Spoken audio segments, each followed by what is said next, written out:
Chapter 18. For the first time in several nights, Theo slept well. He woke late on Saturday morning, and by the time he and Judge staggered downstairs, he was aware that a family meeting of some variety was underway in the kitchen. His father was at the stove scrambling eggs. His mother, still in her nightrobe, sat at one end of the table, pecking at a keyboard and studying the monitor. And Ike, who, to Theo's knowledge, had not been present in the house during the 13 years Theo had been on Earth, sat on the other end with the morning newspaper spread out before him. He was studying the classified ads and making notes. He was wearing a faded orange jogging suit and an old Yankees cap. The air was thick and with the smell of breakfast and of conversations interrupted and unfinished. Judge went straight to the stove and began his usual routine of begging for food. Various versions of good morning were exchanged. Theo walked to the stove and looked at the food. All eggs are scrambled. His father said. His father cooked even less than his mother, and the eggs looked a bit raw, at least in Theo's opinion. He poured himself some grapefruit juice and took a seat at the table. No one spoke until Ike said, "Here's a 2-bedroom garage apartment on Millmont, $600 a month. That's not a bad part of town." "Millmont's okay," Mr. Boone said. She makes $7 an hour. She makes $7 an hour and works 30 hours a week," Miss Boone said, without looking up. "After taxes and a few necessities, she'll be lucky to have $300 for a month. A month for rent. She can't afford it. That's why we're living in shelter. So where do you think we'll find an apartment for $300 a month?" Ike asked with a slight edge to his voice. He did not look up, though. In fact, at the moment, no one was making eye contact with anyone else. Theo just listened and watched. Mr. Boone said, If it's a garage apartment, it's probably a single owner. I doubt if they'll rent to El Salvadorians or anyone else who's not from here." He thumped some eggs on a plate, added a toasted wheat muffin, and stood in front of Theo, who quietly said, "Thanks." Judge finally got some eggs in his bowl. Theo took a bite, chewed slowly, listened to the silence. Their disinterest in his involvement in whatever they were discussing irritated him. The eggs were too mushy. He finally said, "Apartment hunting, are we?" Ike managed to grunt. "Uh-huh. El Salvadorians living at the shelter." The clues were adding up. "Woods," Miss Boone said, still pecking. "Nick Wetzel advertised for immigration work. Is he a reputable lawyer?" "I've never met him." "He advertises a lot," Mr. Boone replied. "He used to be on television begging for car wrecks. I'd stay away." "Well, only 2 lawyers in the town mention immigration work in their ads," he said. "Talk to both of them," Ike said. "I suppose so," she said. What are we doing here?" Theo finally asked. "We have a busy day, Theo," his father said as he sat down with a cup of coffee. "You and I have a very important golf game." Theo couldn't suppress a smile. They played almost every Saturday, but for the past several days, Theo had forgotten about his game.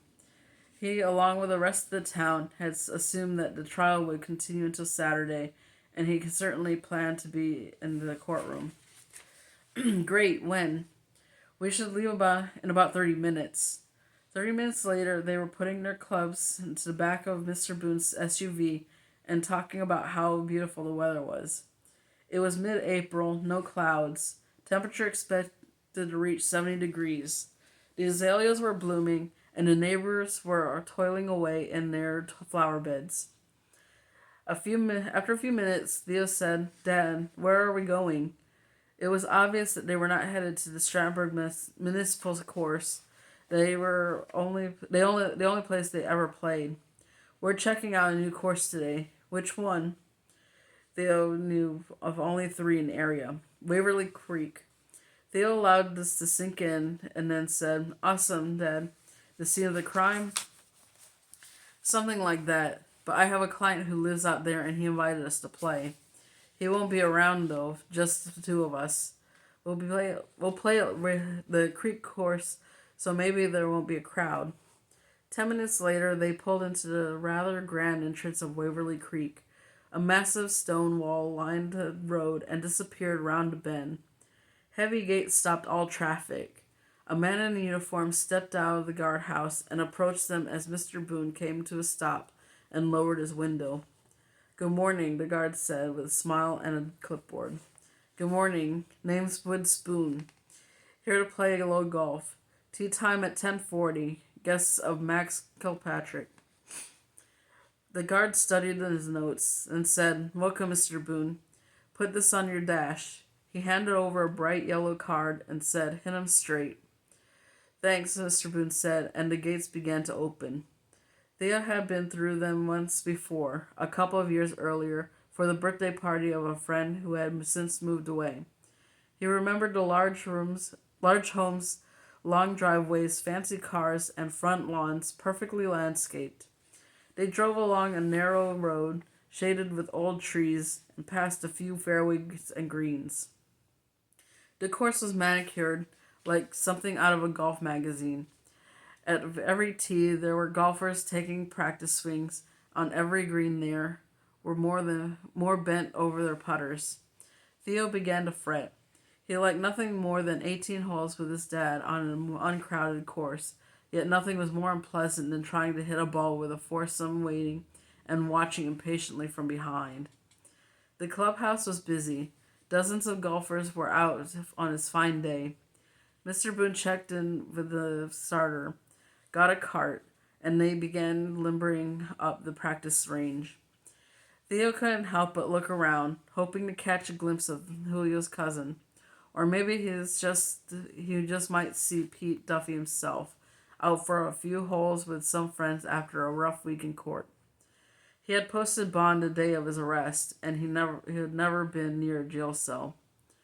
And the way the trial was going, he was unlikely to be locked up.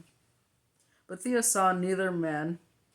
The fact that he was thinking about them meant that he was not thinking about his golf swing. He sprayed a few balls around a range and began to worry about the game. They teed off on time, Mr. Boone from the blue tees, Theo from the whites, a little further down the fairway. His drive was a line shot that barely covered 100 yards. "Keep your head down," his father said as they sped away in the cart. There should be more advice as the day progressed. Mr. Boone had been playing for 30 years and was an average golfer. And like most golfers, he often could not resist the urge to give advice, especially to his son. Theo took it well. He needed lots of help. There was a foursome in front of them and no one behind. The creek course was shorter, narrower, and therefore less favored by the other golfers. It was designed to sort of follow the winding route of Waverly Creek, a pretty but treacherous little stream down to devour golf balls. The North Nine and South Nine were crowded, but not the creek course. As they sat in the cart by the tee box and waited for the foursome to putt out on number 3, Mr. Boone said, "Okay, Theo, here's the plan. Ike is looking for an apartment for a Penna family, something small and affordable. If they need a little help with the rent, then your mother and I can kick in some money. This is something we've been talking about for several months, so it's nothing new. Ike, who's been a big heart but a small bank account, is willing to help, too. If we can find a place real fast, then maybe Corolla can convince her nephew, Julio's cousin, to live with them. It will be a much more stable environment for all of them. Ike is searching right now, and your mother is talking to immigration attorneys. There might be a way under federal law to allow an illegal immigrant to become legal if he has a sponsor who is a U.S. citizen and if he has a job. Let's hit." They teed off, got back to the cart, and eased along the cart path. Both drives were in the rough. Mr. Boone continued as he drove. Your mother and I are willing to sponsor Julio's cousin, and I can probably find him a better job, a legitimate one, and if he lives with his aunt and her family, he can probably obtain legal status within 2 years. Full citizenship is another matter. What's the catch? Theo asked. There is no real catch. We want to help the Penna family and get out of the shelter, and we do so regardless of what happens to the cousin. But we have to convince him to come forward and be willing to testify, to tell the truth, to take the witness stand and tell the jury what he saw. And how do we convince him to do that? That part is that part of the plan is still evolving. Theo's ball was near the cart path, a nice distance off the fairway. He hit a 5-iron well and put the ball 50 yards from the green. Nice shot, Theo. I get lucky every now and then. Number 6 was a dog leg to the left, a wider fairway with beautiful homes along the right-hand boundary. From the tee box, they could see the rear of the Duffy home, 150 yards from the cart path. Next door to it, the gardener was busy mowing grass. Theo thought, the way I'm hitting that, the man's in danger. But the gardener was not injured after both Boones teed off. They crept along the cart path. Mr. Boone said, You told me you had aerial maps of this place. Yes, sir, at the office. You think you can find the spot where our witness was hiding? Maybe. It's over there. Theo pointed to a patch of thick trees along across the fairway. They drove to the edge of the woods, got out, and began stomping around like golfers do when they've hit bad shots and can't find their balls. A dry creek bed ran through the woods, and on one side there was a short retaining wall of 8x8 treated timbers. A perfect spot to hit and hide and have a quiet lunch all alone.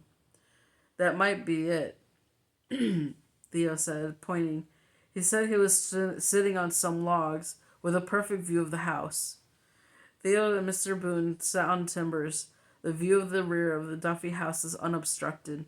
How far away, you think? Asked Theo. 100 yards, Mr. Boone said without hesitation. The way most golfers readily estimate distances. It's a great hiding place. No one would ever see him sitting there. No one would ever think to look at these trees. When you study the aerial, you can see the maintenance shed just over there through the woods. Theo was pointing in the other direction opposite the fairway. According to the cousin, the workers meet for lunch at 11:30 at the shed. On most days, he slipped away to eat by himself. I guess he came here. I brought a camera. Let's take some photos. Mr. Boone retrieved a small digital camera from his golf bag on the cart. He photographed the wooded area and the creek bed, the retaining wall, then turned and took some of the fairway and the homes on the other side. What are the photos for? Theo asked when they were back in the cart.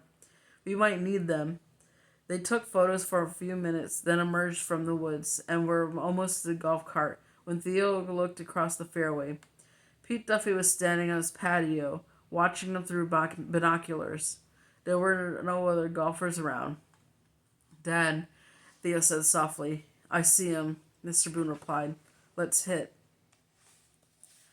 They tried to ignore him as they sit in their second shots, neither of which landed anywhere near the green. They quickly hopped in the cart and drove away. Pete Duffy never lowered his binoculars. They finished 9 holes in 2 hours, then decided to buzz around in the cart and have a look at the north and south courses. The layout of Waverly Creek was impressive, with fine homes tucked away neatly against some of the fairways, a row of expensive condos wrapped around a small lake, a park for children, biking and jogging trails that crisscrossed the golf cart paths, and, most importantly, beautiful fairways and greens. A foursome was teeing off at number 14 when they approached. Golf etiquette demands silence around the tee, and Mr. Boone stopped the cart before he and Theo could be seen. When the golfers took off, Mr. Boone drove to the tee box. There was a water cooler, a trash can, and a ball cleaner at the edge of the cart path near a row of boxwoods. Theo said, according to Julio, his cousin saw the man drop the gloves into the trash can on number 14. This must be it. The cousin didn't tell you this? Mr. Boone asked. No, I've talked to the cousin only once. Wednesday night at the shelter. Julio came to our office following night with the gloves. So we have no idea where the cousin was or how or why, and he saw the man toss his gloves from here at 14. I guess not. And we're not sure why the cousin left to need to get the gloves. According to Julio, the boys who work out here always go through the trash. They quickly took some photos, then eased away as another foursome approached. And that's the end of chapter 18.